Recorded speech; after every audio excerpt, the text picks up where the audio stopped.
Let's pray. Dear Lord Jesus, we thank you for this day after Memorial Day, when we take time off to remember those brave men and women who gave the ultimate sacrifice in defense of our country and the freedoms that we enjoy today. Lord, we thank you for our service clubs here in Hillsdale County, the Exchange Club and Kiwanis, for the work that they do in helping us remember Memorial Day. We thank you for those crosses that are lining M99 and those names of Hillsdale County residents who never returned home. Lord, be with us in the decisions that we make in this room. Remind us of the impact that it has on our constituents and our county. We ask these things in your name. Amen. Amen. I pledge allegiance to the flag of the United States of America and to the republic for which it stands, one nation, under God, indivisible, with liberty and justice for all.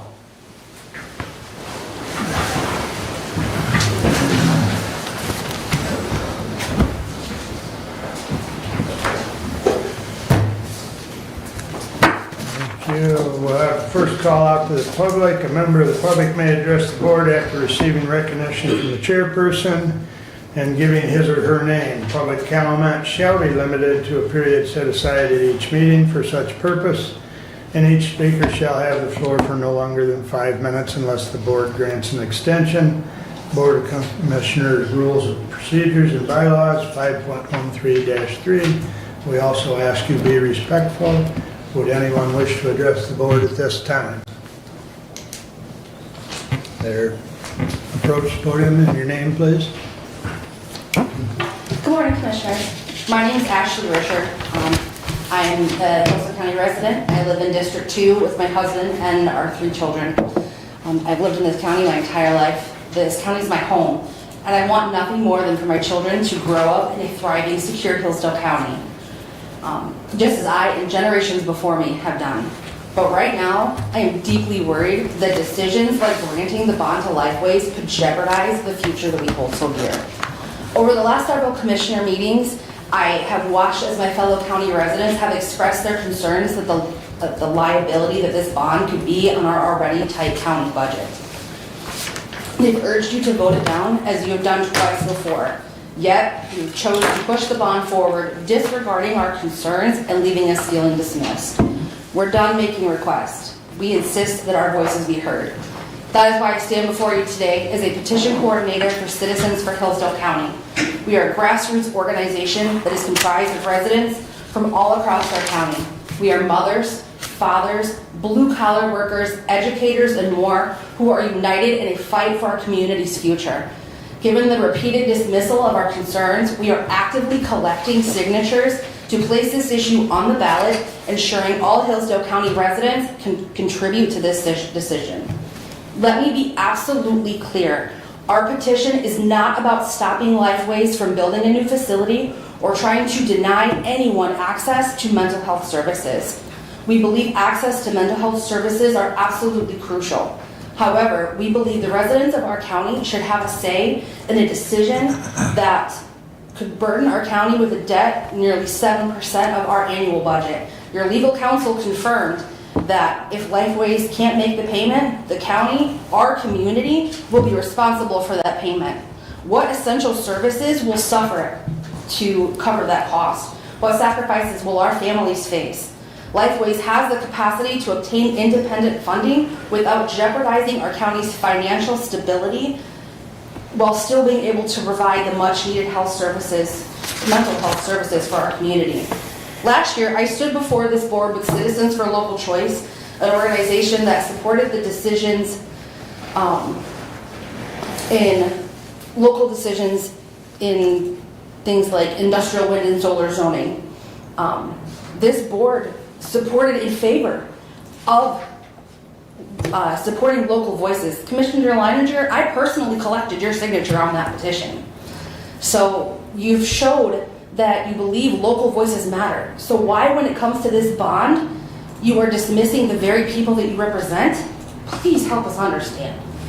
The bond's approval by a single vote after 2 previous rejections only highlights the need for a broader community input. Placing the issue on the ballot would enable the residents of our county to decide for ourselves if embracing this bond's financial commitment is worth it for its potential benefits, or that the risk is not worth the reward. As of today, there are 38 days left to gather signatures for that petition, and Citizens for Hillsdale County looks forward to standing with our neighbors and friends to make sure we get that opportunity. If anyone has any questions or would like more information regarding our organization, you can look at our website, which is www.citizensforhillsdalecounty.com, or send an email to citizensforhillsdale@gmail.com.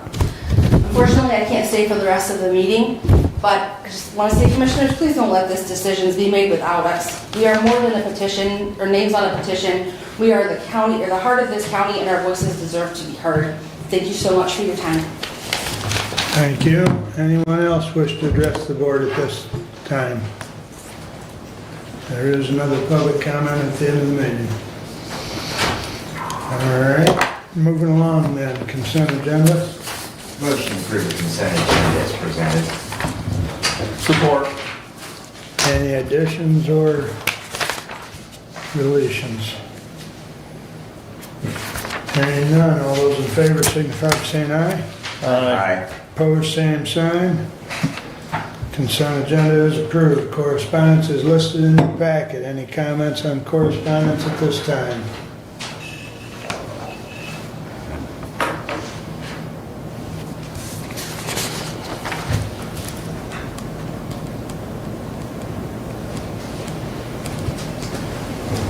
Hearing none, I would entertain a motion to approve the regular agenda. So moved. Support. Kevin supported, thank you. Any additions or corrections? Hearing none, all those in favor of the regular agenda as presented, signify by saying aye. Aye. Opposed, same sign. That brings us up to standing order. And good morning to MSU. Mary, you want to kick it off? Absolutely. You were hiding on me there. Sorry about that. That's okay. Good morning, everyone. Mary Bowling, District Director for MSU Extension here in Hillsdale County and 5 other counties here in Southeast Michigan. And I shared with you all via the packet our annual report, which we're just now finalizing. It takes us a little while to get through our 2024 data, and so I just wanted to call your attention to a few things. We had 671 folks from Hillsdale County participate in 242 programs across the state. Some of those are virtual programs, some of them are in-person programs, but that includes everything, including nutrition programs, our agriculture programs, our community development programs, but then in addition to that, we have our 4-H programs, and you'll see those numbers there with 403 youth that are enrolled in that. We also had 663 youth participants, including those 403, so another like 260 participants. They're not 4-H members, but they're participating in 4-H youth activities or other youth activities that we offer here in the county. And then we only have 5 master gardeners here in Hillsdale County, but they accounted for 228 hours of volunteer service. And when you look at the federal rate for volunteer service and do the math, that's about $6,825 in volunteer service. That's what it equates to if you're doing the math. And then on the 4-H side, we had 172 volunteers, and they, on average, will do about 10 hours of service. Some do a little more, some do a lot more, and some do a little less. And so we anticipate, or that we calculate that that's about $51,000 in volunteer service hours to our 4-H. So we got a lot of volunteers that are really interested in our youth programs, and so we're very fortunate to have those 172. The other things I wanted to draw your attention to was our E-Rail program. I'm not sure if any of the first responders have participated in our E-Rail program, but we do offer once a year for E-Rail to train first responders in how to deal with accidents involving livestock. And so that it will be available again in Lansing, and so when that comes up, I'll make sure and let you know what date it is. Typically it's in the fall, but we would love to see some first responders. I'm sure that you all are dealing with accidents involving livestock and could benefit from that training. More so wildlife. Well, it could be used for wildlife too. What type of wildlife? Oh, deer accidents. Oh, deer, yeah. Sheriff has told us before that the deer accident rate is It is up. skyrocketed, the deer population has skyrocketed. So I know there's some efforts in Lansing. We're not necessarily involved in those, but Farm Bureau and some others that we support are. And then the other, for farmers, we have a climate ready assessment tool that can help farmers deal with the changing climates. And is it going to be a longer growing season? Is it going to be a shorter growing season? More precipitation and that sort of thing. So there's a website on there that folks can go. We'd love for you to share that out. And then the second to last page is our statewide network of resources, and we get a lot of calls. People who don't know, how to handle a certain situation. We actually have an online service called Ask Extension, and folks can submit pictures, submit their questions, and then that gets funneled out to the experts across the state. So even though we're here in Hillsdale, the expert might be somewhere in the UP, but they can still get a response. And typically that response comes, we aim for within 48 hours. So. And if that person it gets assigned to isn't available for vacation or something like that, it gets forwarded on. And so that's a good one. Also a lawn and garden hotline, people struggling with what to do with their home lawns or gardens, they can contact that. And actually Monday, Wednesday, and Friday from 9 to noon, they can call and talk to a human being. And other times they can leave a message and somebody will get back to them. And then, of course, we have our soil mailers where people can have their property soil tested. We have a commercial one for firms, and then we have a residential one. And those can be purchased online, or we have them available in our office here in Hillsdale. And then our food safety hotline. People, power goes out, and they're wondering, how long can they leave things in the freezer and the fridge without it food spoiling, or that sort of thing. So when those things happen, we're happy to have you share any of these resources with your constituents, and anything we can do to provide those services, we're happy to do. And then the second piece that I just passed out today, I just got those on Friday. That's information about our SNAP Ed. It's our education program for people on low-income food assistance programs, teaching them how to,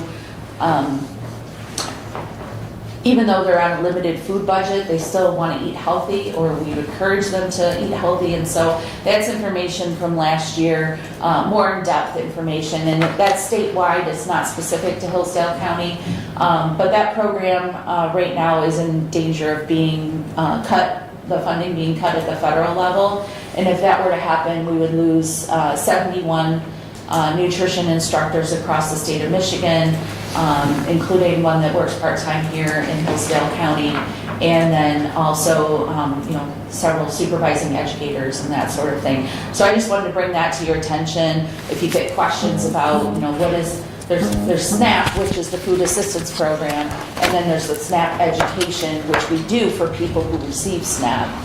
And so there's a little bit of a distinction, but both of those are up for funding cuts. And so just wanted to bring that to your attention.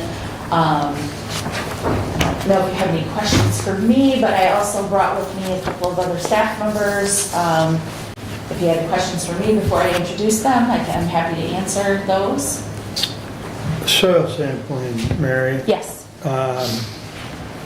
I believe you pick up the bag, do you drop it back off to the office or does it mail directly? It's mailed, and if you purchase the residential one, the postage is included. Okay, If you purchase the commercial one, you have to pay for that separately. Right. And the big change over the last couple of years has been the lab at MSU Extension was closed, or at MSU was closed. And so they no longer go to campus, they go to an outside laboratory, and that laboratory sends the results to our educators, and then our educators will pass the results along to the person, and then that way they have a person to connect with directly that's at Extension if they have questions. I mean, most farmers are working with an agronomist and, that's a little different deal because they do the soil sampling and everything, but for a lot of people that are having trouble with their yards or their gardens, I've Yeah, consistently told them to get sample bags and send them in from MSU because without a soil sample, you're just shooting in the dark as far as whether the pH is bad or Yeah. What's the cost on that? So for Go ahead. yards and gardens, it's $20, I believe, $22. 26, I think. Yeah, it went. Yeah, it's 26. Yeah. Yeah, And then for the other ones, it's 16, yeah. 20. Yeah. 16 to 20 for the Yeah. other ones. yeah. We don't usually. But that we don't doesn't usually include- sell them. Laura sells them in her office. Yeah, so, but the commercial one doesn't include the postage, so you have to pay that separately. That's Right. why it's a little less. Right. And MSU is actually working on creating a soil health lab at the Kellogg Biological Station. So I would say that's probably 4 or 5 years out. But that is definitely in the works. And so we're hoping to see that kind of, I'm like seeing it in the plans for the future, so. Okay.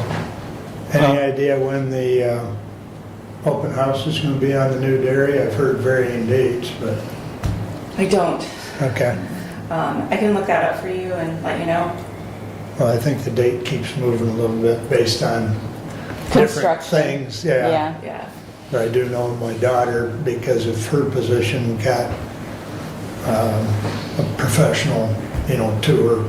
A group of her colleagues got a tour of what, where they were at in the stage of building, but Yeah, I can email Barry and let you know. that'd be good. Okay. Appreciate it. Any other questions for Mary, or? 403 youth enrolled in 4-H. Is that up, down from the previous year? Where are we at? it's about even.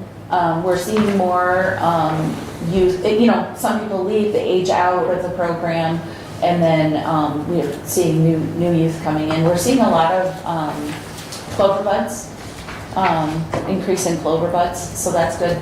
Shows that, hopefully they'll continue on, but it's been about 400 for the last couple of years. Okay. How does that compare to the other counties in your district? They're all pretty much steady at this point. We saw a decline during COVID, and now we're seeing numbers that are approaching where we were pre-COVID. I don't recall for Hillsdale what the number was pre-COVID. I wasn't in this position, so I have to look that up. Go ahead, Mary. Thank you. Mary, I'm interested, you spoke briefly about the SNAP nutrition person. Can you talk to us a little bit about what that individual does as an educator with our population here in Hillsdale County? Because maximizing that benefit, obviously buying the most expensive prepackaged foods, they're lower nutrition, they're highly processed, whereas utilizing that benefit to purchase ingredients, you get a lot more bang for your buck, plus you get a lot more healthy products. So could you talk to us a little bit about what they are doing out in the community? Yeah, so here in Hillsdale, so Kevin is relatively new. He hired on about 1.5 years ago, 2 years ago. And so he's been trying to connect, and I think previously when I came to you, I asked for help, kind of connecting him in the community. Mm-hmm. He's been able to work with, there's a food pantry here, and I apologize, I don't know the name of the food pantry, but he's been working with the food pantry to provide recipe cards, because oftentimes people get things from a food pantry, and if they've never used them before, they don't know how to prepare them or, you know, how to cook them. And so he's been working with the food pantry on that. Also doing some nutrition classes. He does a couple of classes. One of them is called Cooking for One. So for seniors or people who just, you know, are single, or, you know, they're not cooking for a large meal, and a lot of the recipes are geared towards, you know, serving 4, 5, 6 people. You know, he'll do that. He's also working with, I believe it's Lifeways, to do some nutrition programming there. Shanna's shaking her head yes back there. Yeah. Yep. So he's just getting connected in the communities, and he's here about 2 days a week. Okay. And so, you know, the more he can get connected, he's attending some of the coalition meetings just to get connected with folks who are, you know, in that realm. But looking at, you know, mainly seniors and low income. Very good. So appreciate those efforts. You know, it does really help make those food dollars go a lot further. And I just also wanted to mention that I do appreciate your food safety hotline. You know, we get calls at my appliance store pretty regularly, especially after power outages, about, you know, how the condition of my food, and we always refer those people to MSUE. That's a great resource to have, and I really appreciate having it to refer to. Yeah, and even though Mary is housed out of the Washtenaw office, she still does food preservation things here. I think she's done some Serve Safe here, and then also, you know, especially towards the end of summer when people have all these tomatoes they don't know what to do with, you know, she'll do some food preservation online classes that people can do. And yeah, so she's been really active in trying to get the message out there that there's lots of different food safety issues. Thank you. Who all do you have with you today? Yeah, so I'm going to introduce Sarah, and then Sarah's going to introduce our other guest. So Sarah is our environmental educator for agriculture, and she's housed here in Hillsdale County, and I know many of you already know her, but I'll let her give a little bit more of her background and the types of things that she works on, and then coordinate. So she's right, you guys have known me since I've been very short. I used to skate. So I thought maybe I'd highlight some of my manure management programming because I think that was a big focus of actually creating this position for you. So last year I actually took the chairmanship of the Generally Accepted Agricultural Management Practice Committee on Manure. So that's the GAMPS, if you're used to hearing like the acronym. So what we do is we take all the public comment and all the new science that's created about manure management and application, and we consider that, and we include that in the GAMPS as we can. And so then that goes to the Ag Commission, and that is then it's up to them what they approve and put into the GAMPS. But the GAMPS are a voluntary program that provides reasonable protection for people who do agriculture in the state. And there's several different GAMPS available, and you can find them on the Michigan Department of Agriculture's website. So that's been actually a kind of a larger portion of what I've been doing. Taking on that chairmanship role has been significant. And it's definitely a learning curve for me because it's such a wide group of people. We've also established and stood up a program called the Manure Hauler Certification Program. We're in our 3rd year now, and we really feel like we're coming into this, where we certify people who haul manure and teach them about safety around manure equipment, environmental safety, nutrient management planning, also safety around manure storage facilities. If you're familiar with farms, you know that those can be dangerous. And so that's been a really big program for us. We're also looking at doing a harder push inside the western Lake Erie Basin, which, if you know, is the south half of Hillsdale County, and then to the east, where we'll push it out harder, do a lot more trainings, and try to include more people into that certification. Again, it's a voluntary certification. I would also like to highlight, there's an event coming up near here, so in case you're interested in manure management, you want to learn more about it, in Fulton County, Ohio this summer on July 30th and 31st, we're partnering with Ohio State University to help with the North American Manure Expo. And I know that doesn't sound like it smells like roses, and it doesn't. But it's a lot of fun, and if you have questions about manure application or nutrient management, there's a ton of experts there from around the country and from Canada. So they can answer your questions, and then you can see all the equipment, and it's a good time. People have a great sense of humor around manure. That's kind of what I've been looking at for manure-wise. I also want to remind you, there's the Nutrient Management Field Day that's always held at J. Williams Farm. That's in August. I think it's August 12th. So that will also be happening this summer here in the county. We have brought on a new staff person for our district who will cover Hillsdale County. And this is Corday Olubenle. Okay. You want to come up here? So Corday's been learning the ropes here with us. And I think you're going to help us. We also have a field day coming up here in June here in the county. Do you remember the date for that? June. It's toward the end of June. June 24th, maybe. Anyway, it's focused on the Amish population here in the county. We're doing a cover crop pumpkin field day. And actually today, what are we doing today? We're going to see the roller camper at the farm. Yeah, so we've got a horse-drawn roller camper, and we're going to pull it across that ride today and see if we get a nice good kill on that cover crop. And then they're going to transplant pumpkins into that. So is there anything else you want to talk about that you've been working on?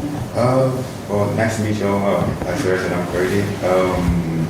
I've just been trying to get into the community more. I went to the Conservation District Board meeting a few weeks ago to meet the people that I met Jay Williams over there. I also cover Lenawee, Monroe, and Wayne. So I'm trying to go to the different Farm Bureau meetings, extension offices, and just get embedded into the community. So it's nice to meet you all. Anything else I'm doing?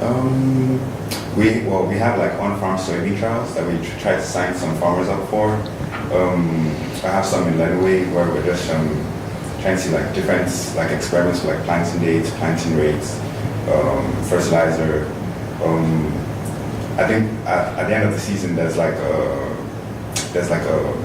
an event where we show all the results from different trials across the state. I think there's a pamphlet that's sent out to the different soybean farmers in the state, so I'm sure some of you will get that as well.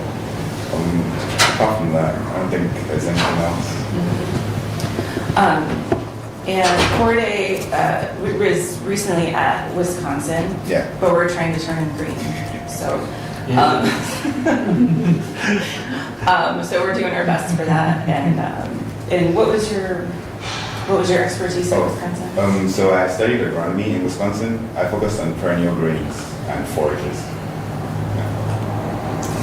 So for turning you into a true Spartan, the reply to go green is? Go away. There you go. We got you partway there. And since you are a Wisconsin import, we expect you to show Michigan what squeaky cheese really is.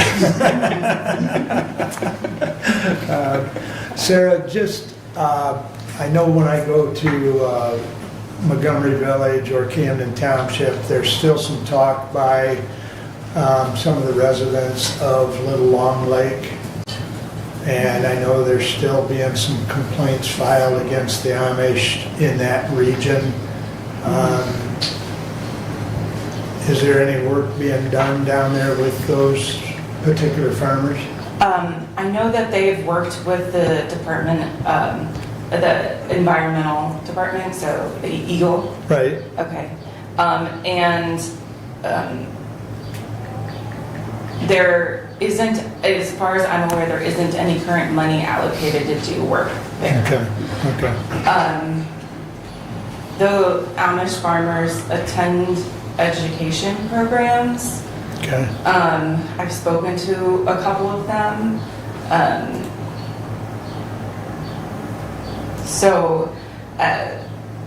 Little Long Lake is a very shallow lake, and it experiences eutrophication. yep, And I think that it's slightly expected. It's not like a deep, cold lake.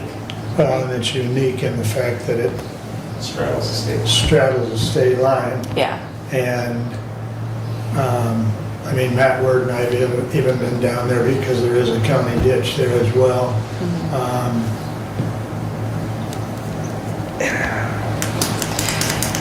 I don't know. Yeah, I know that you're aware of our nutrient management, best management practices.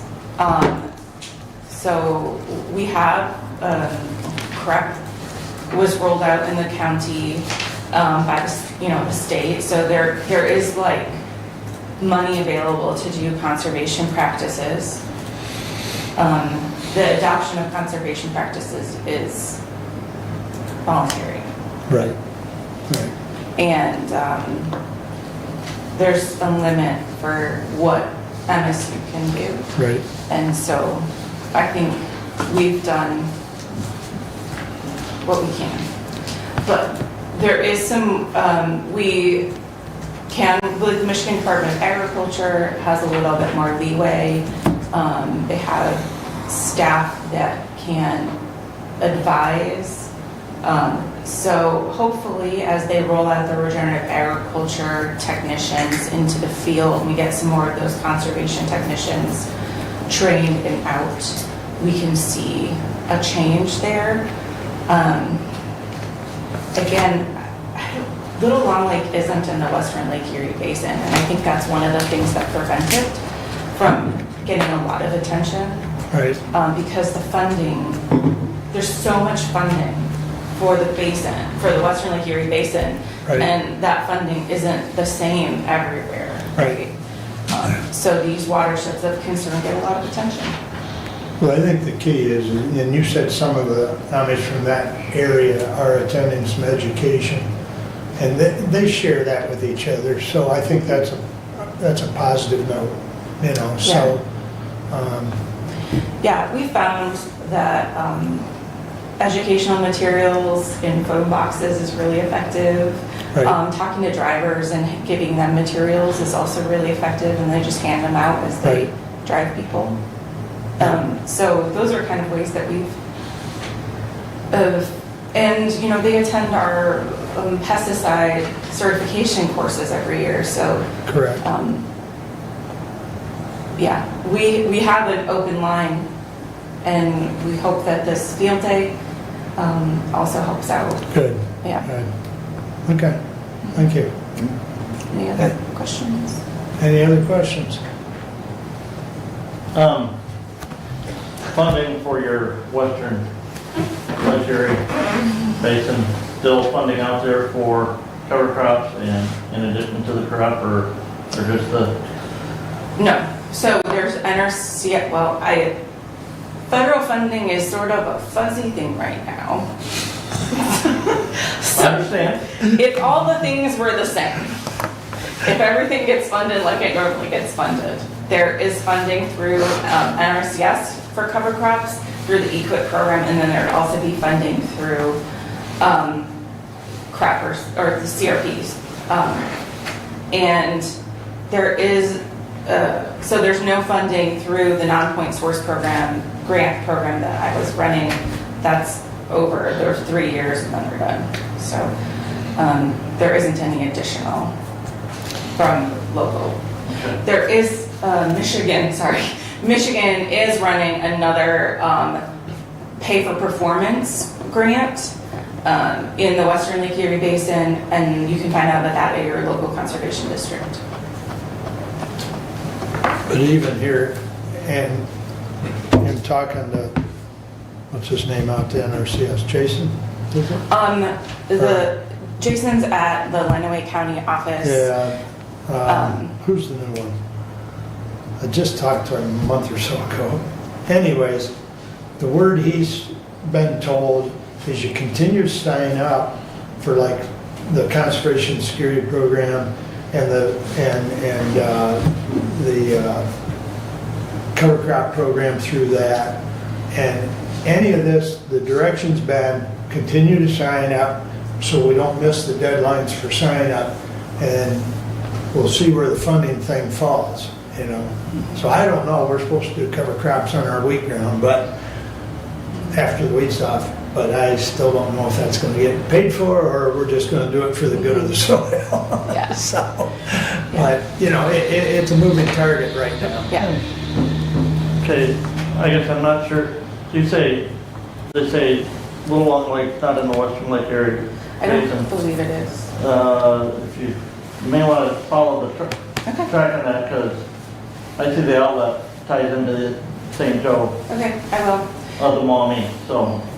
I think that it gets really difficult again at the state line because Crystal Lake is part of the basin, which I think is a little bit farther west. It's really a difficult border. So I will check into it. And if it is, you know, then there's a little bit more money to help spend on that. Josh Crandall is the NRCS That's right. conservationist in Jonesville. Thank you. Yeah. All right, any other comments or questions? Thank you, Sarah. Thank you for your Welcome time. aboard. Thank you. All right. That takes care of our only standing order issue this morning, and Brent, you are up first. All right, we have a couple of resolutions to deal with here first. I will take the first one, 25-085. To the Honorable Board of Commissioners, whereas on December 10th, 2024, the Hillsdale County Board of Commissioners held a public hearing for the purpose of reviewing the proposed 2025 county budgets, and whereas the 2025 general fund budget was approved by resolution 24-132, and the 2025 special revenue funds and debt retirement funds were approved by resolution 24-133, with the intent of the Hillsdale County Board of Commissioners to levy property tax millage as follows. County operating, 4.8560. Medical care facility, 0.60000. Senior services, 0.9988. Ambulance service, 1.0000. Mental health services, 0.4901. Medical care facility voted debt, 0.2500. And public safety communications voted debt, 0.9910, subject to reductions for the Constitution. And whereas, after application of the reduction fraction required by Michigan compiled law 211.44D, the 2025 maximum rate for each millage subject to the required reduction are as follows. County operating, 4.8074. Medical care facility, 0.5940. Senior services, 0.9888. Ambulance services, 0.9900. Mental health services, 0.4851. And whereas the medical care facility voted debt will require a levy of 0.2230, and the public safety communication voted debt will require a levy of 0.9910 to fulfill the respective debt service. And whereas pursuant to Michigan Compiled Law 211.24E and Michigan Compiled Law 141.436, the board did hold a public hearing on its proposed 2025 budget and specifically complied with Section 6 of the Uniform Budgeting and Accounting Act, allowing the board to levy the maximum millage without further hearing. Now, therefore, be it resolved that the Hillsdale County Board of Commissioners approve the following report and spreading of the county taxes for the year 2025. County operating, 4.8074. Tax revenue for general operating purposes, $9,629,666.82. 2024 medical care facility, 0.5940. Tax revenue for medical care facility fund, $1,189,836.94. 2022 senior services, 0.999888. Tax revenue for senior services fund, $1,980,657.85. 2024 ambulance services, 0.9900. Tax revenue for contracted ambulance service, $1,983,061.56.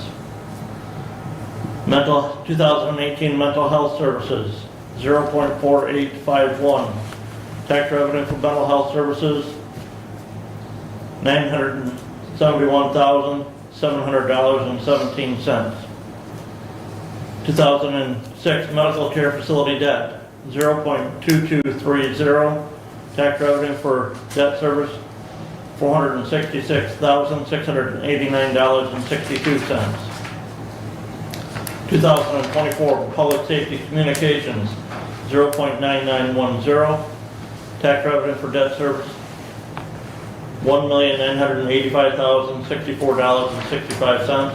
That's on an ad valorem taxable value of $2 billion.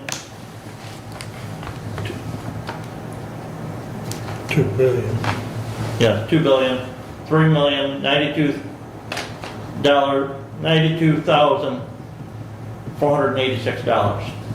Sorry, without that extra, those zeros on there, I was. Be it further resolved that the board chair and county clerk are authorized to sign the 2025 tax rate request, Form L4029, and transmit a copy to each of the 18 townships and 4 cities in Hillsdale County to ensure the spreading of the approved millages on each of the township and cities' 2025 tax roll.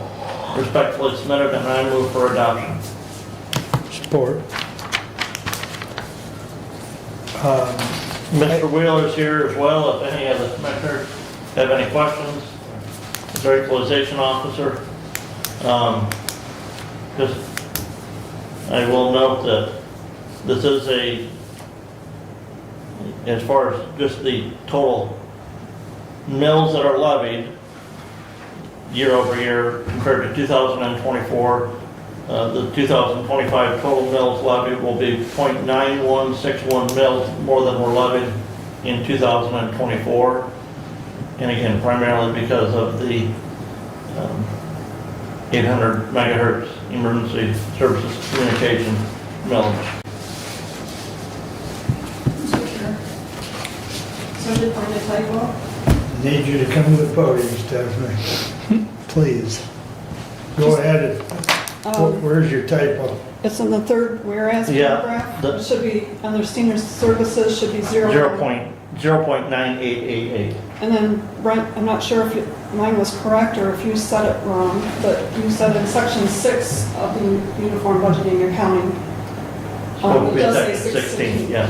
Okay, so Section 16. I apologize. Six and All It right, is section 16. thank you, Stephanie. Yep.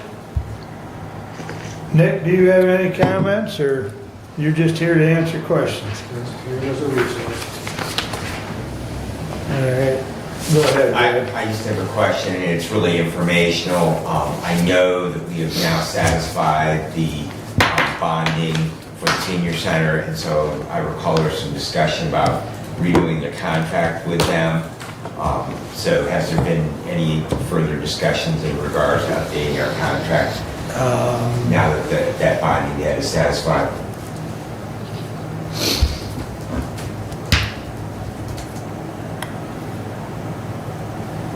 Maggie and Dan reached out to me. Let me look. I'll look while they set a tentative date to meet with whomever. I'll have to look it up. But yes, there has been some discussion, but it hasn't taken place yet. Go ahead. In that regard, I would ask, has the final bond payment been made yet? Because I didn't think that that was given. Okay. All right. Additionally, Commissioner, we have not authorized the transfer of that real estate back yet. I do know that they were working on the quit claim deed for us to do that, but we would still have to have action here at this body to approve the signing on that quit claim deed to transfer that property back to the senior center. It's one of those details, Commissioner Laniger, that, you know, sometimes we find out years later that we overlooked doing something. I remember a lake level that was established back like in the 70s, and then 20 years later that we created a lake level assessment district, which caused a fair amount of cost to the people in that district because it had gotten overlooked by the Drain Commission. So I just want to make sure that we're taking care of those things before they fade into history.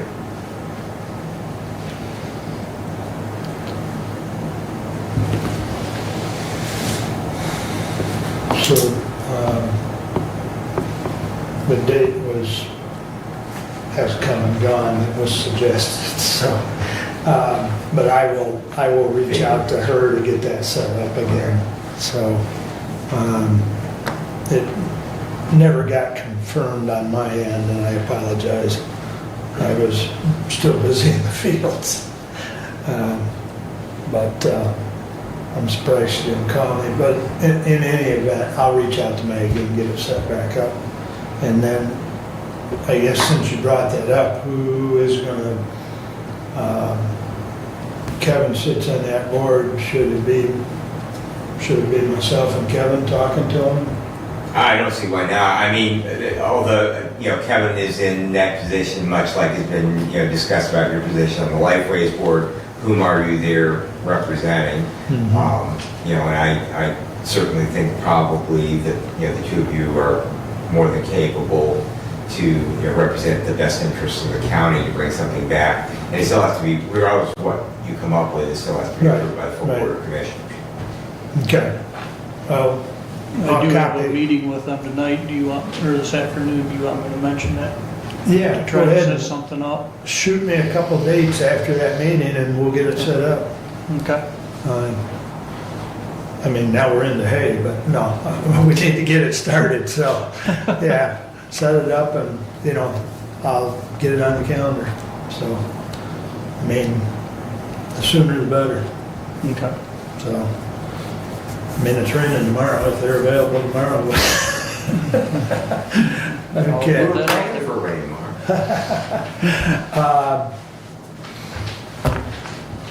I did have a question in regards to the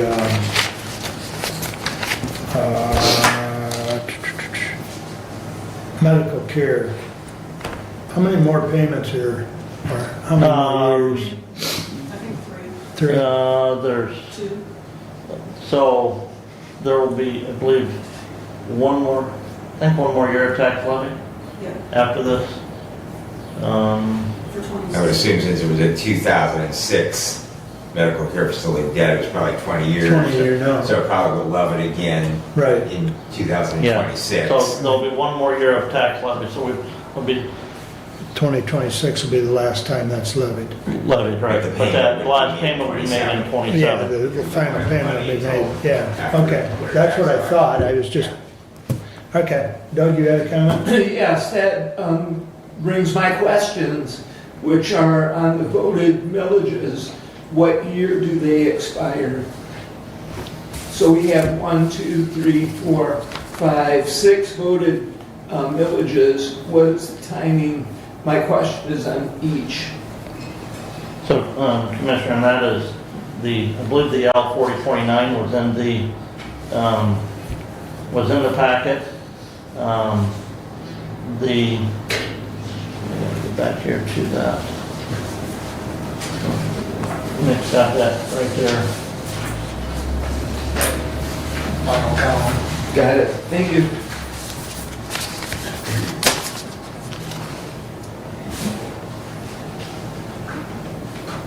Okay. Yeah, the expiration date is to the far right of that. Yep. Yep, very good.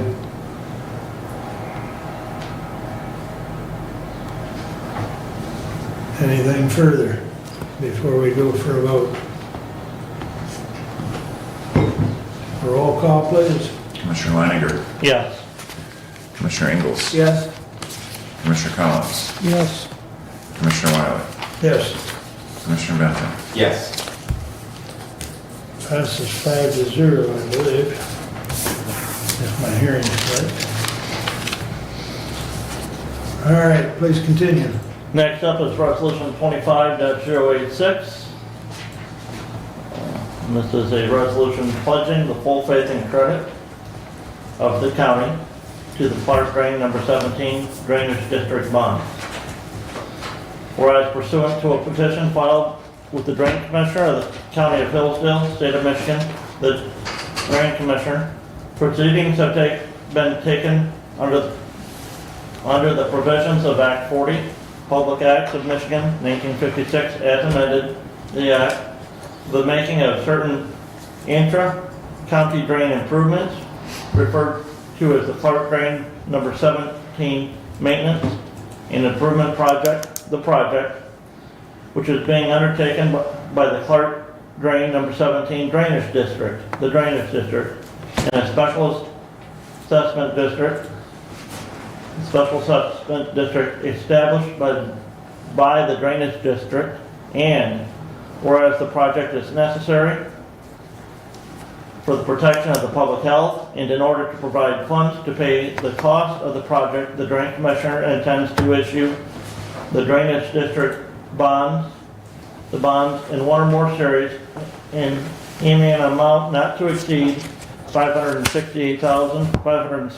$568,565.16 pursuant to the Act. And whereas the principal of and interest on the bonds will be payable from assessments to be made upon public corporations and or benefited properties in the Special Assessment District.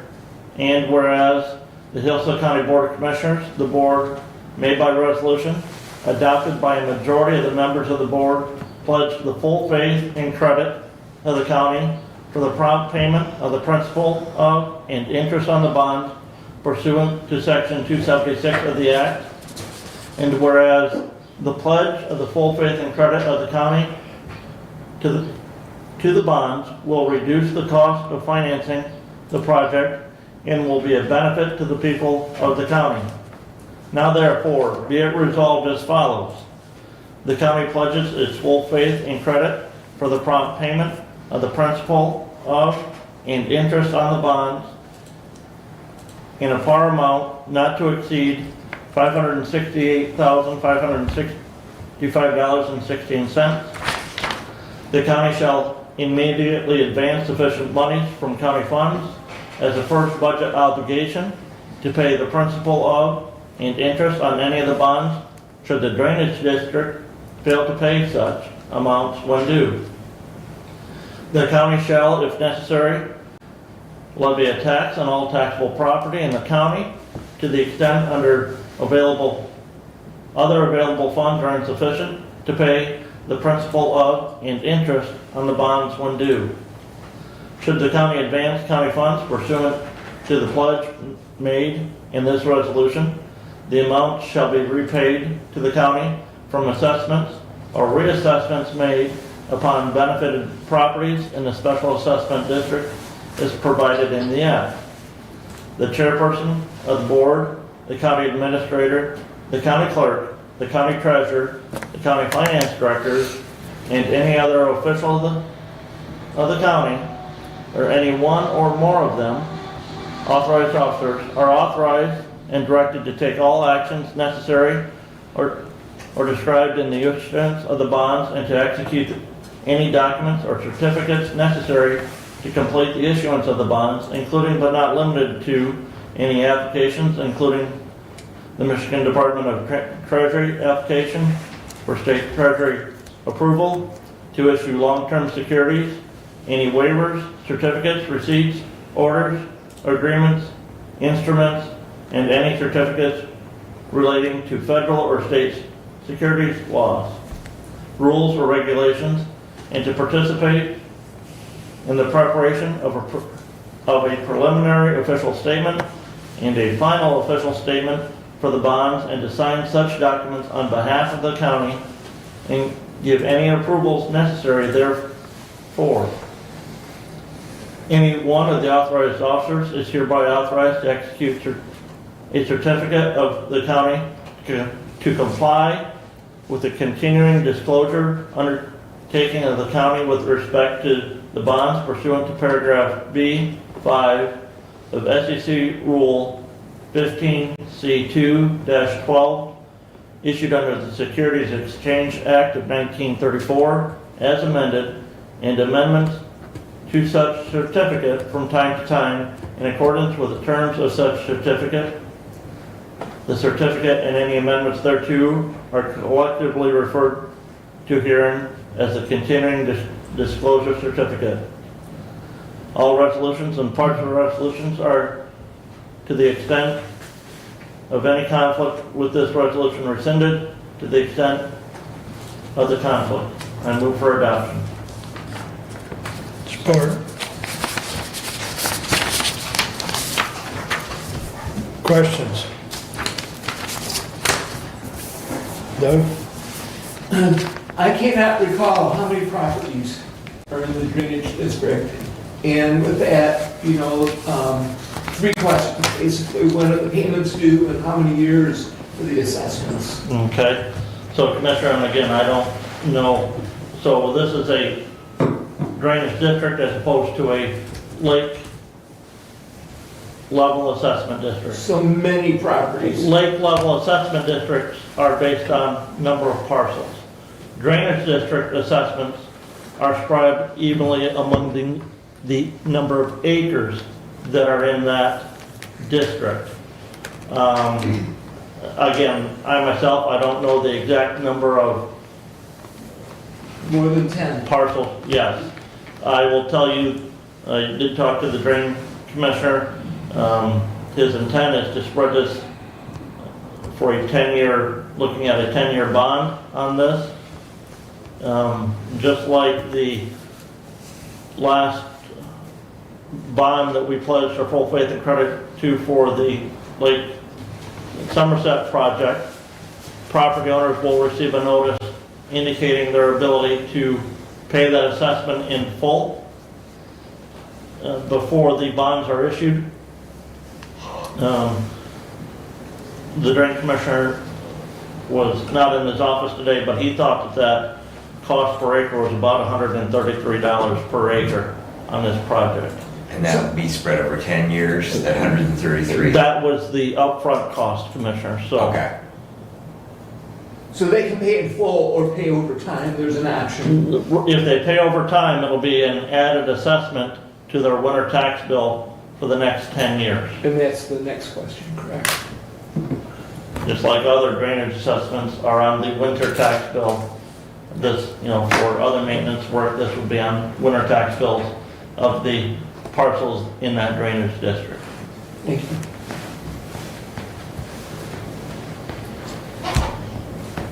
Any other questions? Roll call, please. Commissioner Ingalls. Yes. Commissioner Collins. Yes. Commissioner Wiley. Yes. Commissioner Benton. Yes. Commissioner Leininger. Yes. Passes 5-0. Please continue. Okay. While we're talking about drains, I have been working with the drain commissioner on some other items. As I mentioned, like Somerset, that bonding project, I did report that he did get a grant from Eagle to help cover some of the cost on that. Additionally, his office has received, I believe, over $100,000 in payments from property owners in that lake level assessment district, paying their special assessment in full, so they won't be paying that over time, saving their interest cost on that. Unfortunately, with the U.S. Postal Service being that it was, many of those property owners didn't get those notices of that early payment option until just sometime last week. So the Drain Commissioner's Office was working with them because I believe that prepayment date was Friday or today. So still trying to make sure that we take those payments and honor that obligation. Additionally, he is working on some work that's got to be done on Bear Lake, and working with him as to how we can look at financing that, the best financing option available to pay that cost. Also looking at some of the financing that's going to be needed for Mary Lake, and some ongoing financing for a project, for another petition project that's currently in the engineering phase right now on the void drain down in the village of Waldron. So looking at some of those options. The county treasurer is here, and she passed out a bid sheet to us, and I'm going to ask Stephanie to come and report on the delinquent tax bond. So the closing was last Wednesday, or not closing, but the bids that came in was the deadline for last week. County National Bank was the winning bid at 4.2%. Boy, I can't talk today. And all the other local banks were right behind there, 4.66 for Southern, Century is 4.67, and then Huntington Bank was 5.4. So basically, there's a savings with the next highest of $14,712 in interest. The total interest that would accumulate is $134,330. We close on June 10th. That's when the money's going to be deposited, and checks will go out to the units either on the 13th or the 16th, depending on how Leanne gets the checks cut. So that's all my report on that. Did you want me to go over the investment summary? Yeah, if you can. I have a question.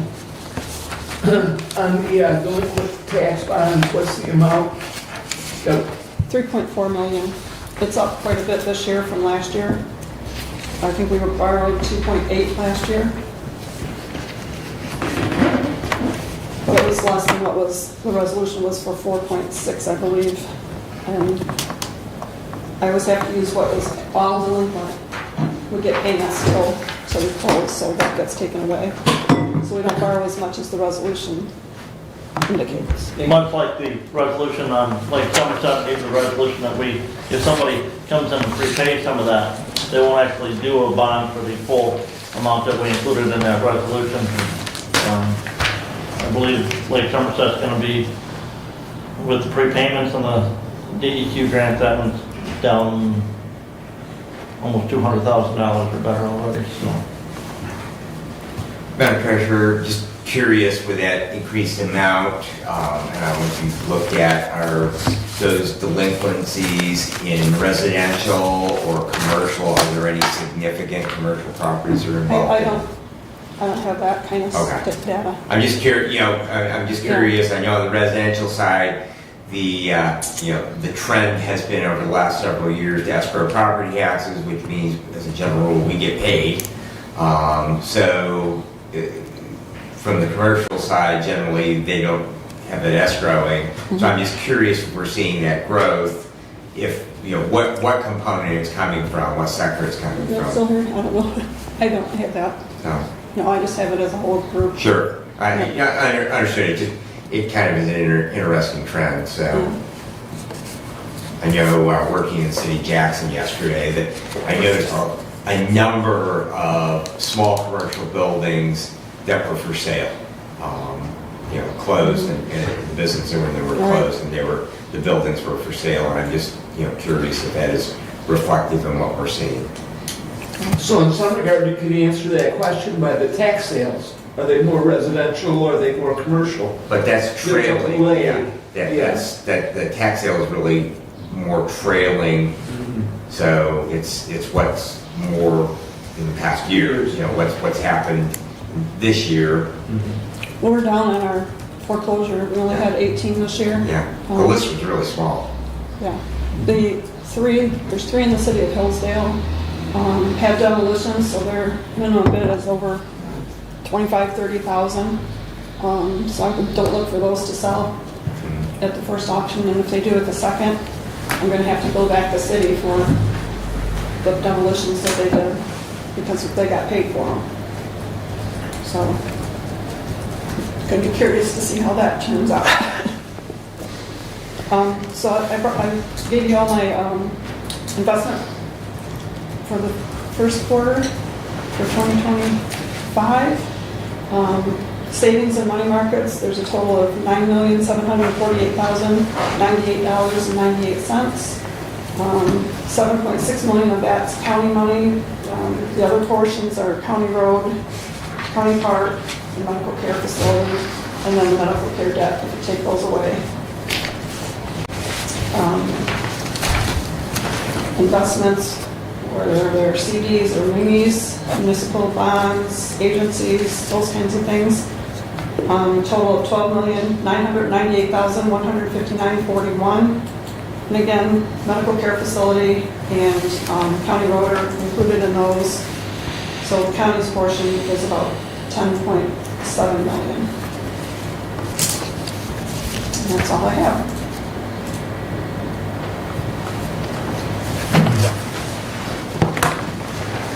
So investing is a little interesting because of the market, and still in the 4% quite a bit of the time, but I'm not sure when that's gonna go. I've got a couple out there since the first quarter where I'm going a little longer because of that. Investing maybe 4 to 5 years, where I usually do 2 or 3 years. So just give you a heads up on that, and we just don't know when that market's gonna change, so. Any questions? Questions for Stephanie? Go ahead, Jim. Just general statement that the investments, typically people who invest think that, I can sell off some of my bonds or I can sell off some of my advisory or whatever in stocks to have money available. These investment dollars are for operations of county business. Whether it's payroll or general fund expenses that are already designated. These are investments of monies that are the tax monies, but they're not hanging out there as available funds to spend. They are invested, as pretty much a holding, Exactly. placeholder for money that will be spent during the course of the year for county business. I quite often get my investors or brokers, they want me to, at certain times of the year, they send me stuff that I can buy, and I'm like, can't, got bond payments this month. So, yeah, I'm gonna juggle the money. You do a good job juggling stuff. Well, Thank you. and remember, it's, as a county, so we approved today levying the 2025 millage fund for the county. That general fund operating is revenue the county has recognized already in our 2025 budget, but we don't actually receive it until the collection of those summer taxes Right. in September. July through September. Right, but yeah, They come in I with think trickle. they're due September 14th, if I'm understanding Yep. correct. That's correct. Okay. All right. All right, thank you, Steph. All right, Anything else, Brent? Well, Opioid Committee did meet after our last Board of Commissioner meeting. We had a video presentation on the proposal that's been submitted. Had some more follow-up questions that were sent back and looking to get some additional answers to that. Also had an update from Chris on some of the tracking that she's doing of the funds that were provided to the schools for the sanctuary rooms, and hope that to see some numbers on the use of that here in the near future. At the Wellwise meeting last week, new officers were elected. Keith Williams from Lenawee County is the chairperson. Bob Harvey from Jackson County is the treasurer, and Curtis Gale from Hillsdale County is the vice chairperson of the agency for the next year.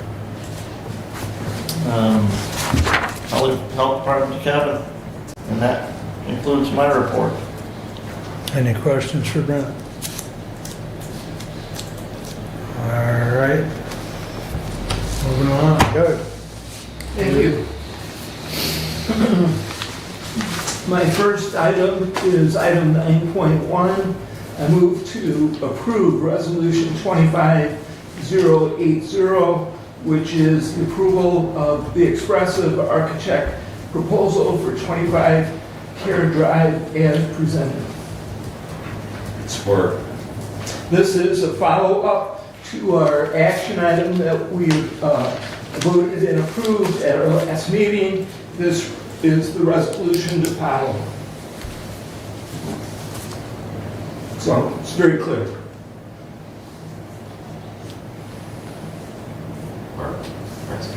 Excuse me. Commissioner. Brent, go ahead. Well, Commissioners, as you know, I am not in favor of this. Did not vote for it at our last meeting, will not be voting for it today.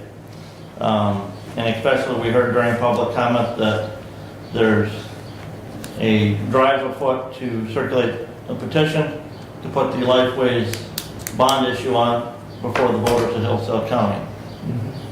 At our last meeting, we had a presentation on a revised or updated lease with Lifeways, and we voted to postpone consideration of that until July 8th, which is after the deadline for the signatures to be submitted for the bonding issue.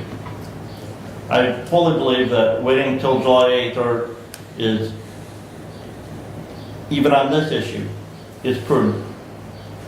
I don't see the reason to spend money on an architect if Lifeway's bond issue has to go to the voters. And so therefore I move to postpone this resolution until July 8th and direct no action be taken in regards to contracting the architect until the resolution is passed. I'll support that. In discussion? We're discussing the motion to postpone. Yes. In the motion to postpone, that's actually contrary to what we've already voted and approved. So to me, this resolution should have really and could have been in our consent agenda rather than under our committee report as we've done in the past. And I would say that the motion, in fact, is out of order since we have approved it at a previous meeting. Commissioner Benson. So perhaps I'm misinformed, but Lifeways, was my understanding, fine or not, was looking at commercial loans with the idea of then even if we were to move forward with bonds, they would still perhaps get a commercial loan, and then it would be then repaid early with bond proceeds. The problem we have here is that we are on a really, really tight timeline. And we need to have that building for our courts. Waiting is not going to change anything as far as the need for that building for our courts. We sold the home for our district court. We have to find a home for our district court. We have to end our lease with Lifeways. It is not our problem to resolve if they cannot move into their new building. Our problem to resolve is that we sold, this body collectively sold the home for our district court. We have to keep that moving forward. And so consequently delaying this based on petition signatures is not going to change the inevitable. We have to have that building. We have to move there. Because if we do not keep this moving forward, the judges are going to submit for arbitration to the State Court Administrator's Office for a solution to this problem. And then, if we are unwilling to agree to that, they're going to litigate with us, and we are going to have to pay both sides of the cost of that litigation, the judge's side and the county's defense side. So, I cannot see why we would, for any reason, consider waiting another nanosecond in moving forward with getting an architect on board and getting designs made so we can get an idea of what the cost is going to be. Because we need to get a handle on what that cost is going to be and then start figuring out what we are going to do to cover those costs. And so we've already voted to move forward with this. This is simply the resolution that motion stated that we would follow up with a resolution. So we need to keep this ball rolling because before we know it, we're going to be at the end of their lease and we're going to need to be in there and moving walls and remodeling that building so that we can put a court in. Now, a couple things I'll comment to your comment. Doug and I have talked about meeting with Renaissance to see if we can't lease that district court area. And just a minute, it's ringing into the hearing aids, that just don't work.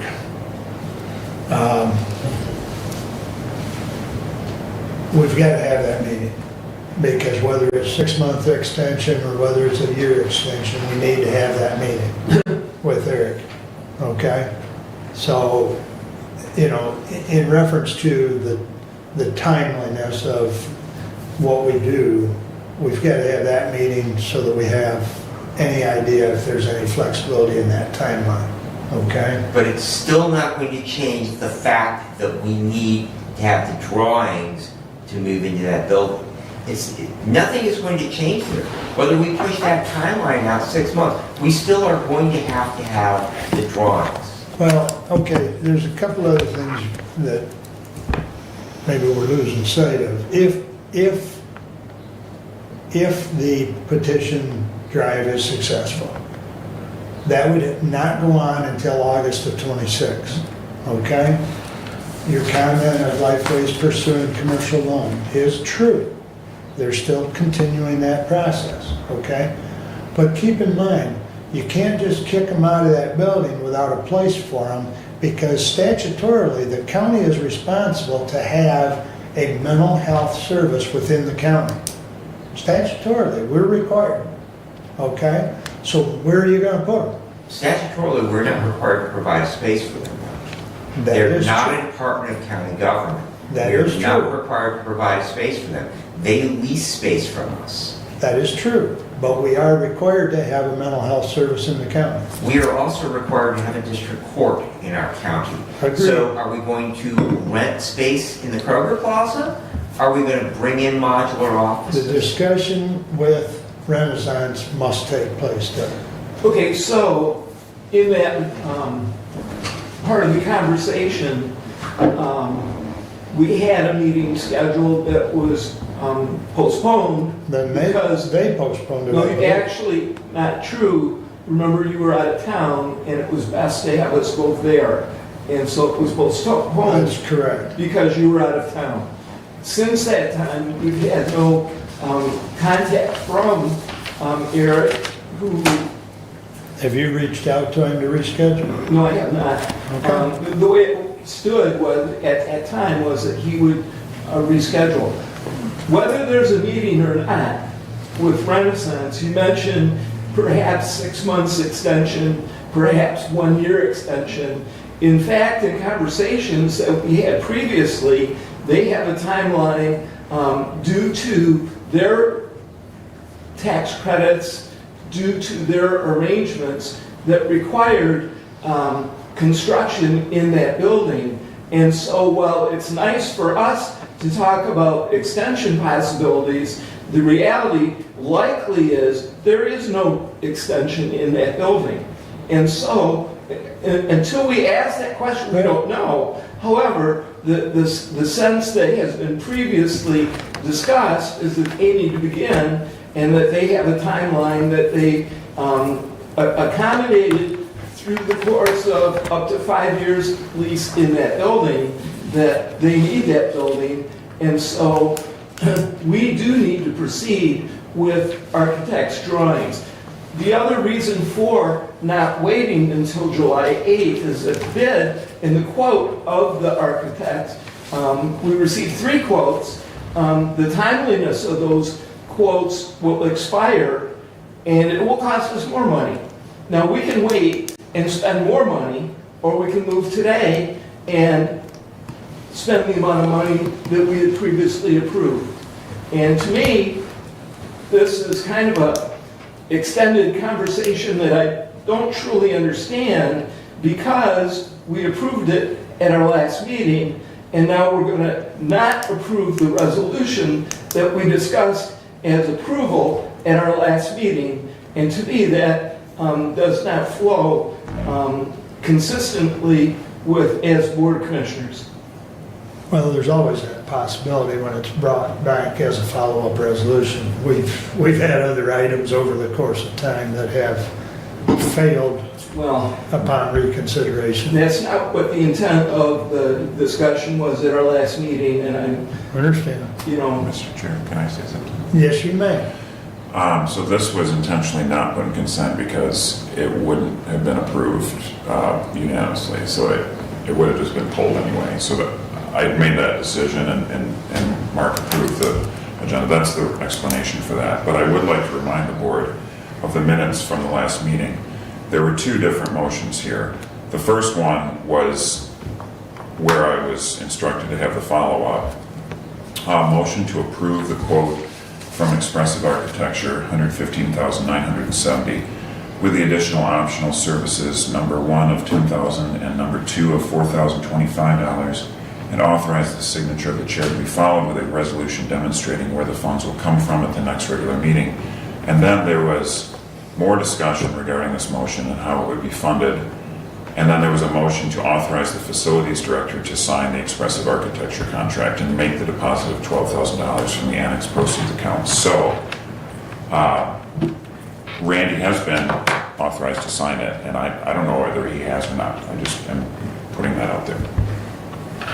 What amount was it? 12,000, I believe. Yeah, I think that was, I forget what where the 12,000 came from. That was the deposit amount, I guess. Yeah. You had another comment? No? I believe there's a motion on the floor to postpone this till July 8th, which I believe is a meeting date, isn't it? No? Or- Yeah. Okay. Further discussion on the motion to postpone. Do we know if Randy has signed the contract? Do you have any idea if that's been signed? And Because I mean, if that's already been signed, there's no, There was, I will say that in the bills that I reviewed last week, this payment was not one of the bills that were, But we can find out real soon, I believe. I mean, if it's already been paid, then. See, Even if it hadn't been paid, if he signed Come the on, take 10 contract. minutes, we can find out real Yeah, if quick. he already signed the contract, it's already done, and he's authorized to do it, so. you want to take a break? It's- we can. Take a break, we'll reconvene at 10:35.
And Doug, you have information?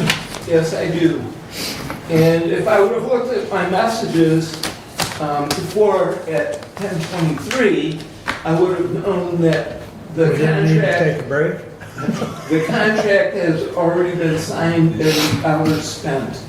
Okay.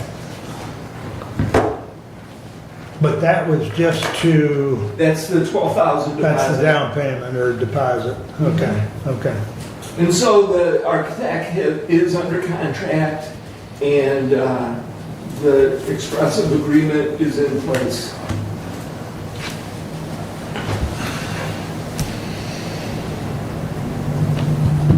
Brent? Thoughts? Would you like to withdraw your motion? No, there's already been discussion, can't be withdrawn. That is true. Let's vote. Roll call on motion to postpone resolution 25-080. Commissioner Collins, No. Commissioner Wiley,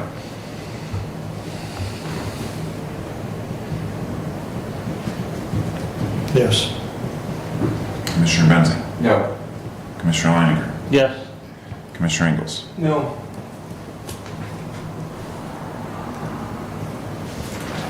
So the motion to postpone fails 3-2.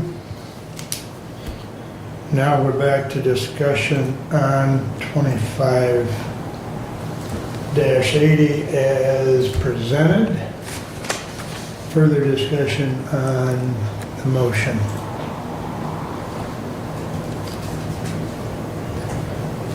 A roll call on 25-080.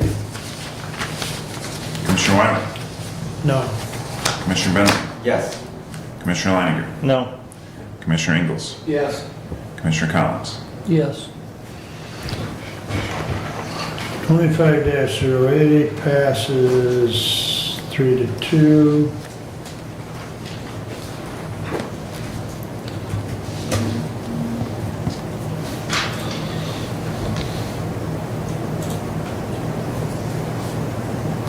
Please continue. Thank you.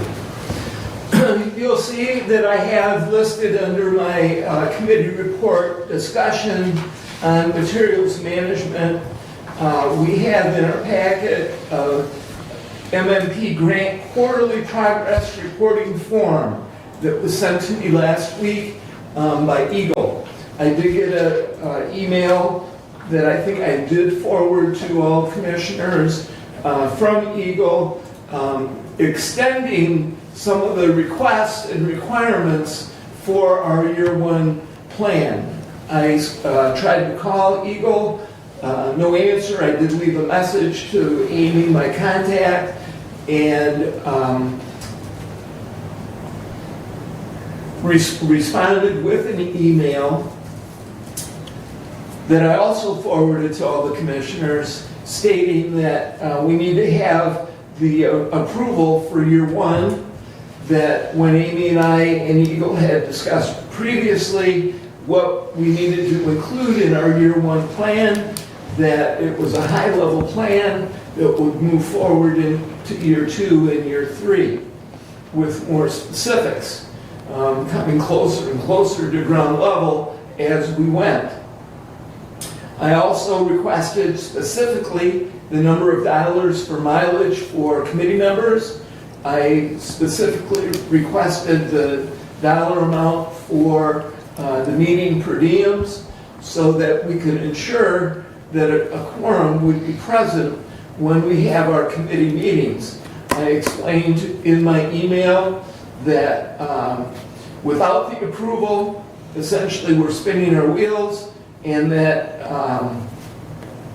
that Eagle should let us know when the mileage and the meeting per diem has been approved so that we can move forward, continue to move forward with our materials management planning in Hillsdale County. And that's where it stands at this moment. We did have a meeting scheduled for Thursday night, which I did cancel pending the results and the response that I get from Eagle. And so that is the discussion that I bring to commissioners. If you have suggestions, if you have input, if you have a path to follow, I am very open to suggestions, but I have made some decisions along the way, and I have described to Eagle that essentially I did what you told me to do, and now you're telling me that I need to do more. They're moving the bar, and we need to have committees, the committee present when we have our meetings, and without the meeting per diems and without the mileage that goes with, I do not have confidence in any way, form, or shape that we will have a quorum to continue our Materials Management Planning Committee in Hillsdale County.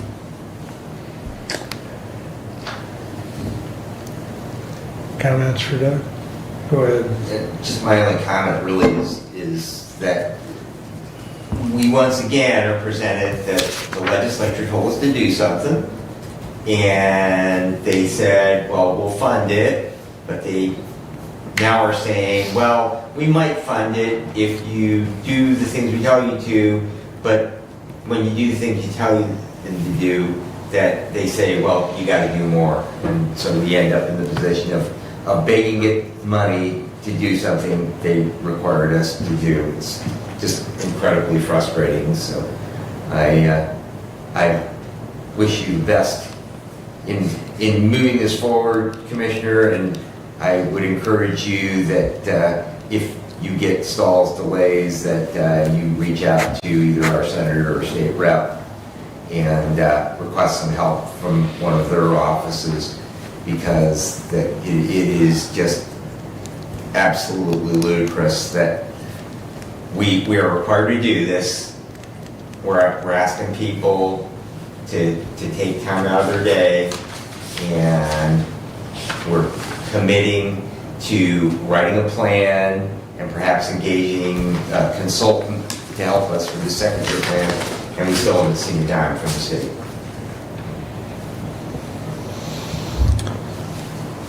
Any other comments for Doug? I will send you, since we think it's best if we're both there, to talk to Eric, but I will send you every day that I've even got an hour available between now and the next meeting, so that hopefully we can meet with him before the next meeting. So, Not for materials management, no, for Renaissance. on another subject. Yeah, I'm sorry.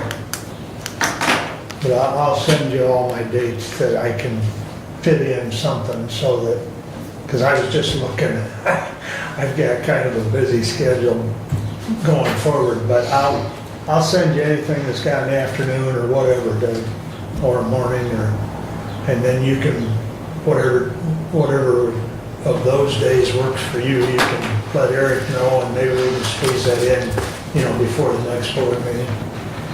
So. And the issue wasn't with Eric, it was with Luke Robeson. Okay, He was out of the country, and so it was very difficult to get with him. okay, And it's not a meeting with Eric, okay. It's with the other, okay. the primary. In any event, let's try and get it done before the next board meeting, if at all possible. But before the day's over, I'll get that list of availability to you, and whatever days match up with your availability, we'll get with them. So, Thank you. thank you. All right. If there's nothing further for Doug, I have no further report. all right. That brings us to Kevin. Well, Board of Health meeting that we had, well, I got MSU, Michigan Works. They got a resolution, the president signed a resolution for preparing Americans for high-paying skilled jobs. It's an executive order. And the biggest problem with it is there used to be 5 people that helped get these people that they want into the skilled labor jobs. Well, 3 of them took the early retirement, which left 2, and one is the boss that has Lower Michigan, I think they said, and all of Indiana also. So there's one person going around doing it. The one thing that they did say they had was they just started up a program with Marina to get up marina mechanics, which is a highly skilled job that, you know, they don't teach in college and stuff like that, I guess. And that was one of their things. And also in their adult ed, this year they had 740 participants compared to last year they had 658. They've had 48 GED completes this year and 2 high school diplomas. Last year they had 47 GED completers and 3 high school diplomas.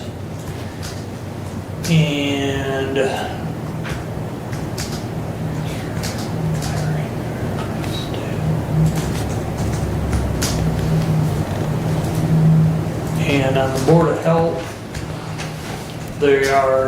right now they're out testing, they want to test children, their recommended ages are 12 months to 24 for lead poisoning, and it's more for the paint in their houses.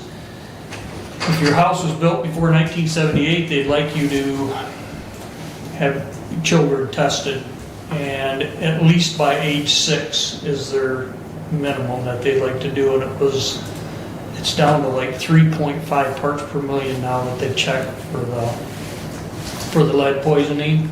And they are also trying to hire 2 temporary staff, works for non-community water program. It is a grant that they are going to receive, and I believe it's from July, but it goes till the end of September, so getting college students to participate is going to be pretty hard to do because they go back by the 1st of September. So that's all I have.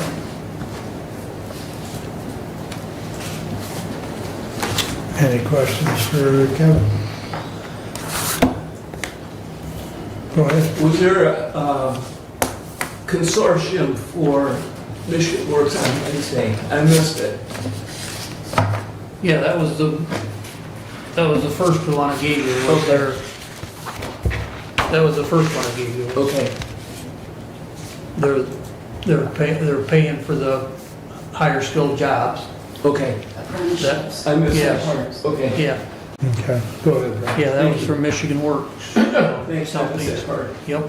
I just had a follow-up to Commissioner Collins regards to the health department. We actually received a Michigan Health Awareness Network bulletin on that a couple of weeks ago. It is actually a requirement under MCL 333.547D, and it requires all children in Michigan to have a blood test for lead at 12 and 24 months as of April 30th of 2025.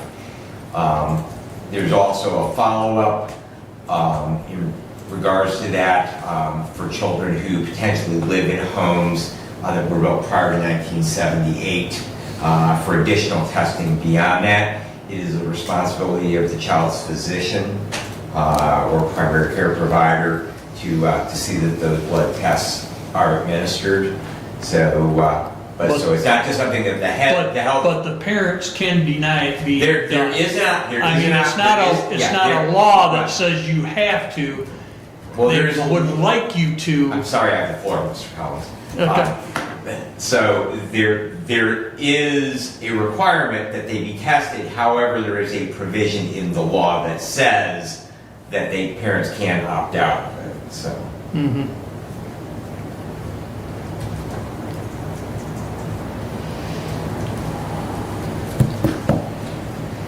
Lead paint still exists, or well, the residue still exists.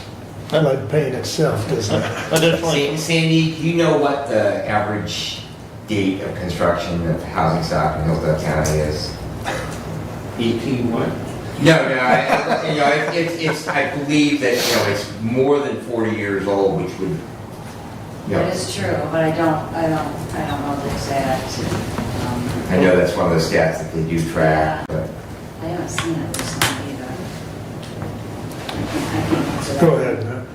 In that regard, Commissioner, there are over 80 communities statewide that, because of mill and lead service lines, do require additional testing underneath the statute. That, yes, statute says physician, you're to collect it, but parent, you can opt out of it should you desire. So the parent still has ultimate control over their child's health care. Correct. All right. Any further comments for Kevin? Or? All right. Brad, you are up next. All righty. Don't have any action items. Management and personnel met on the 15th to hear an appeal of a grievance filed with Central Dispatch. We were able to come to a resolution of that by implementing a policy change, and once that policy change is adopted, the grievance will be withdrawn. The County Security Committee did meet on May the 16th. Commissioner Ingalls, I know that you were in attendance at that. I was out of town. My wife had an out-of-town doctor's appointment that we had previously scheduled, so I was unable to attend as that meeting was actually rescheduled from its original date. And then just as an FYI, that moving forward, our Emergency Management Director, Jason Watermilk, he will be assuming running those meetings on a quarterly basis for the county. So Judge Stuyvesant did run this last one because Judge Lisney was unable to with the rescheduled date. But as part of the discussion that Commissioner Wiley and I had with the judges a couple of weeks ago, that we felt that way that would ease up pressures on the judges' schedules to be in charge of that. So the requirement is the chief judge does have to make a report. They need to meet quarterly, and there has to be a report filed with SCAO on an annual basis, so we'll be able to meet that. The 911 board met on the 21st. Chief Dennis McNett from Waldron was elected the board chair for the coming year. The board is forming a personnel committee and a LEAN, which is Law Enforcement Information Network Committee, both of which are required by their bylaws, but they have evidently never formed and had those committees meet, so they're actually going to get in compliance with that. The new CAD system is working well with a few small hiccups. I know I've had an opportunity to use it. It's really nice to have the routing and the terminals in our first response vehicle at my fire department, and I'm hearing a lot of positive feedback on that.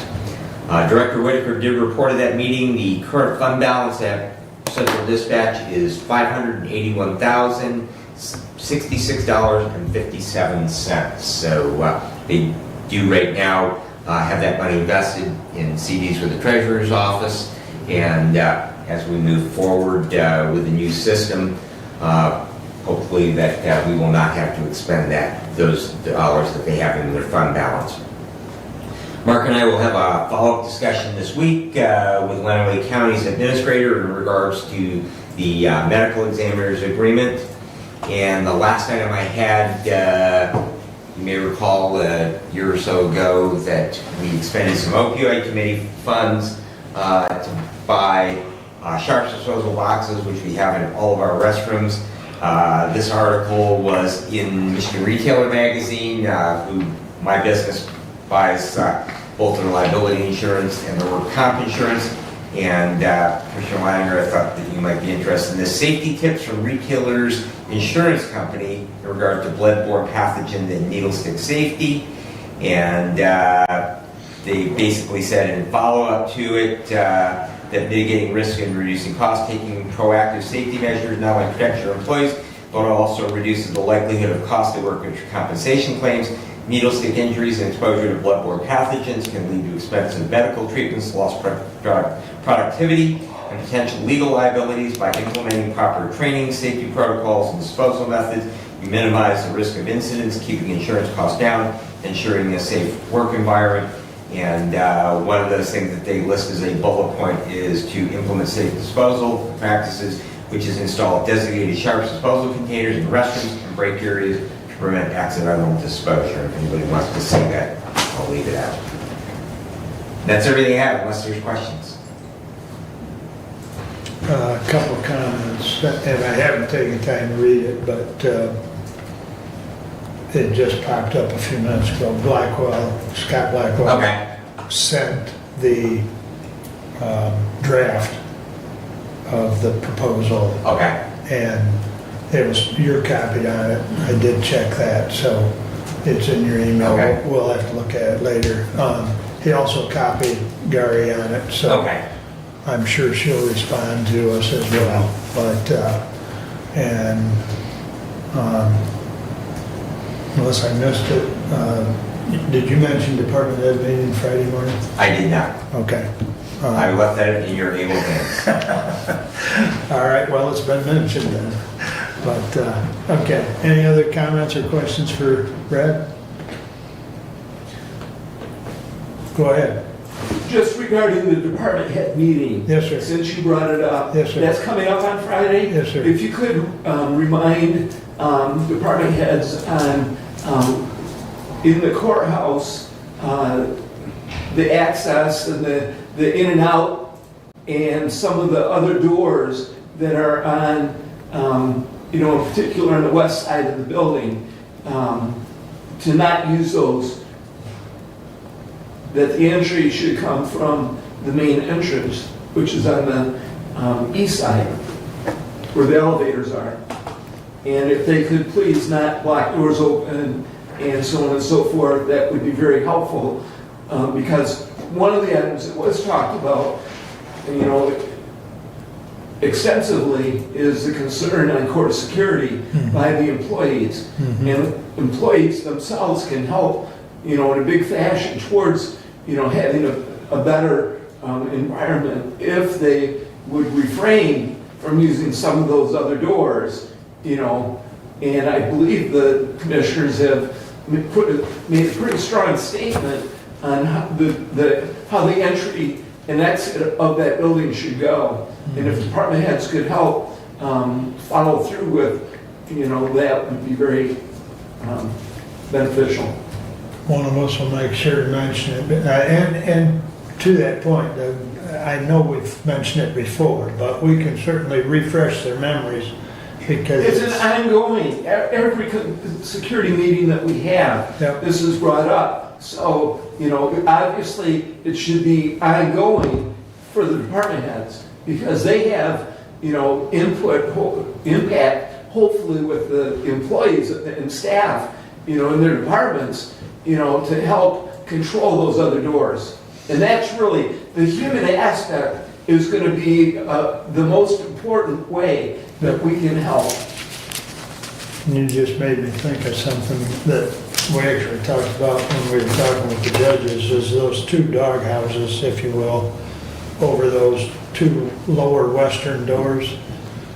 Mention that to Randy again, because those, at least the one in particular, needs attention badly. It may need to just leave, Just put new roofs on those too, didn't these? Did he just get, okay, I haven't looked lately, but I know that was part of our discussion that they were in, the ones in ill repair, but now maybe he's been working on them, I just haven't looked at them lately, but, They were being painted, but Okay. the doors are in rough shape. I know they Okay. stick, but then again, maybe they're supposed to use them. okay. Well, like I say, I haven't been on that west side because I go in the east side. Okay. All right. Speaking of security, the sheriff just sent something.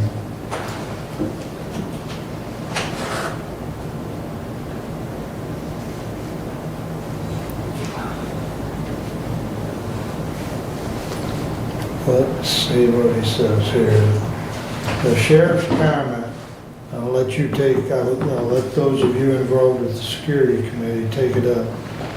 There's no reason employees can't use the west doors. We do not have security, therefore there's no sense in only coming in one way. We can talk about it later. I'll let the security committee take that one up. Because we've been single point entry for a number of years. We have no policy that says that. Correct. So I will let the security committee deal with that issue. But I hear what you're saying, Doug. We'll mention it at the meeting. Anything else for Brad? All right. I have. All right, where'd it go? I have it brought up. Bear with me, gentlemen, I have an action item here somewhere. There it is. It is the resolution 25-084.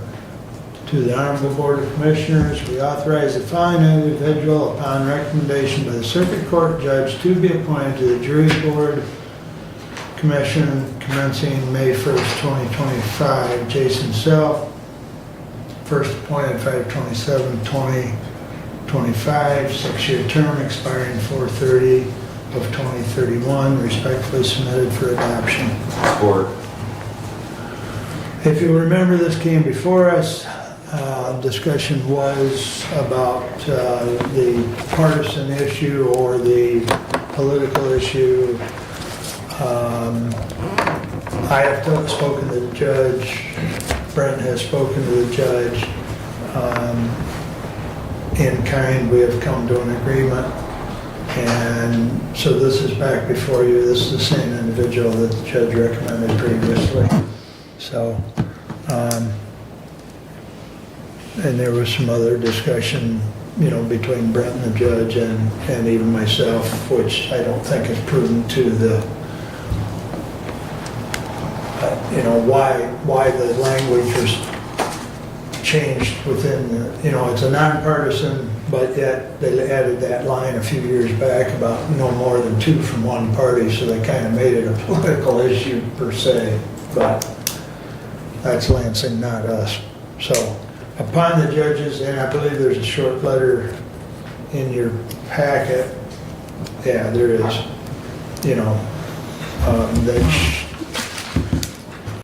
Under Public Act 454, the circuit court judge makes the recommendation to the board. So, in any event, any discussion on the resolution? They've discussed it before, and I've added ad lib, so we'll take a vote. Commissioner Benzing, Yes. Commissioner Leininger, No. Commissioner Ingles, Yes. Commissioner Collins, Yes. Commissioner Wiley. Yes, passes 4-1. Thank you. All right. First thing is, Joel called me with the latest update, Joel Bowers from Cambria Township on the, I mentioned at last meeting that there'd be another hearing by the Ohio Department of Ohio. DEQ. DEQ, thank you, or EPA, however, I don't remember what. There's 2 different departments involved with that, right? Yeah, Well, their DNR Yeah. is the one with the water withdrawal, the DEQ is with the water discharge. Discharge, yeah. correct. So the hearing, Joel called me, and the hearing is set for June 11th at 6 p.m. at the Gillette Center at the Williams County Fairgrounds. I'll read that one more time for everybody. It's June 11th, 6 p.m., Gillette Center, Williams County Fairgrounds, and that is dealing with the discharge permit there in Pioneer. And That's a that, public hearing? Yes, and Williams County Fairgrounds is on the east side of Montpelier, Montpelier, yeah. Ohio. On thank you. Yep. State Route 20A, or alternate 20. Yes. Did a nice little gun show there.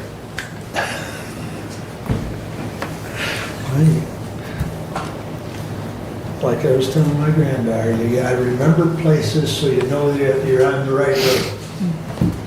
And if that's one of the landmarks, so be it.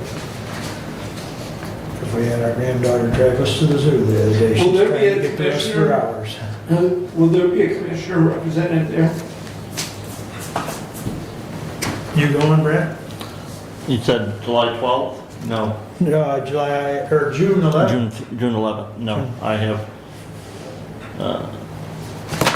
obligations that night, as far as me. Well, Doug, I've got it on my calendar, so I guess I'm it. Since it's on my calendar, I've already blocked it off, so. I will make the journey and report back to you. Okay. DHS and medical care, what was that, last Thursday.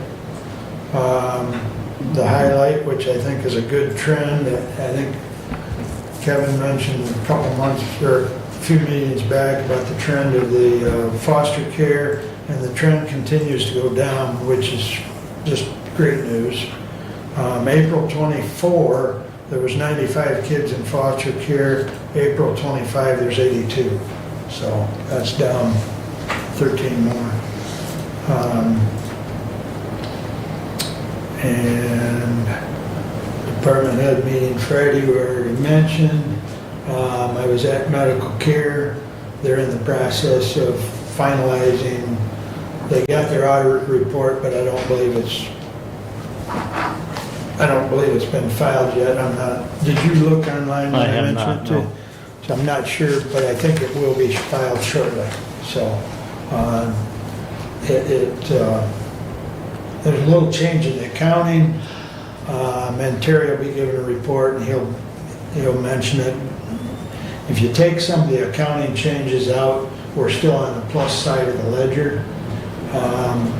But what they've done is that money for the ERC money, which is, Employer retention credit. thank you, I was trying to remember the acronym. When Terry was here last, if you remember, they had him added in as a received income, but we've never received it. Well, now the IRS is saying you need to pull it out. So that creates a hole that was really never there. But if you kind of disregard that accounting, we're still on the plus side of the ledger for 2024. So for what that's worth. That's a big chunk of money if we. Well, it is, it's over $4 million. So, there is an effort right now with about 10, I think Terry said there's roughly 10 MCFs in the state of Michigan that are going together to use the same law firm that is, handling the process of going through the appeal.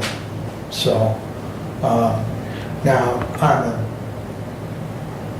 a kind of different note, there were a few counties that Terry told us got their money and then were told to pay it back.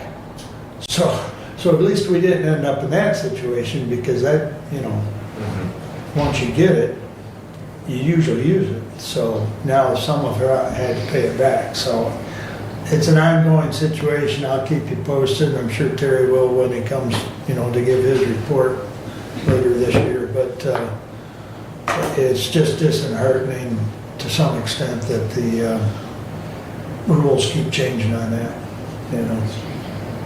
Kind of like your situation. All right. That's all I have, unless there's a question or two. With that said, we'll move to public comment. Anyone wish to address the board at this time? Thank you all for coming. Additional business, Brent? Got an email that there's an OMI meeting scheduled for Tuesday, June 17th at 1 o'clock.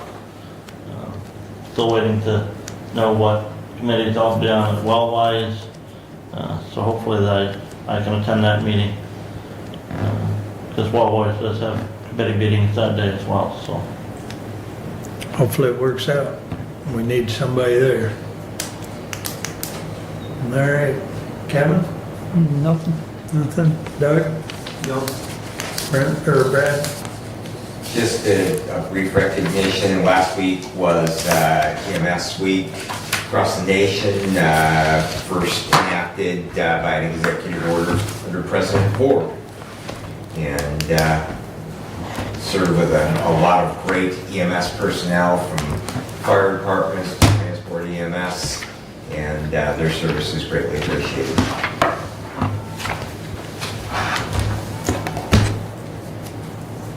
Guess that's all. I don't have anything further, so somewhere here, we stand adjourned. Thank you all.